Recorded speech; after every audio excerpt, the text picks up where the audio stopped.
Ik ben piraat van top tot teen, het zit me in het bloed.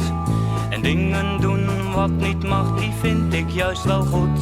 Ik was nog lang geen 16 jaar, maar bromfiets reed ik wel. Geen politie die mij pakken kon, want ik was veel te snel. Oh stoute vent, wat heb je nu gedaan? Je weet toch dat zoiets niet mag, wat heb je daar nou aan?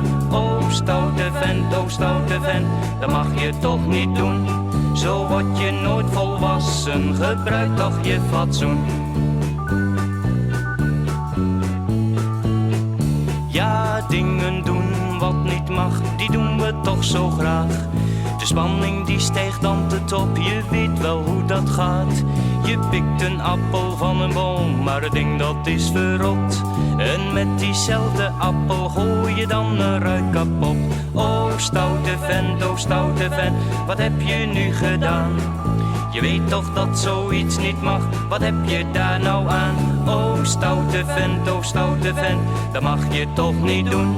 Zo word je nooit volwassen, gebruik toch je fatsoen. Maar als je echt piraat bent, zie je nergens tegenaan. Op een geheime plaats zet je dan je zender aan. Je bent gezellig bezig met het draaien van een plaat, omdat je het graag doen mag, daarvoor ben je piraat. Oh stoute vent, wat heb je nu gedaan? Je weet toch dat zoiets niet mag, wat heb je daar nou aan? Oh stoute vent, dat mag je toch niet doen.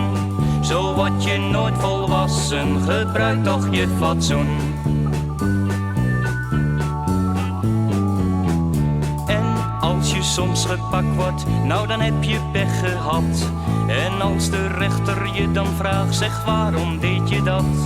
Dan haal je beide schouders op en je zegt heel spontaan: er zijn veel ergere dingen, doe daar eerst eens wat aan. Oh stoute vent, wat heb je nu gedaan?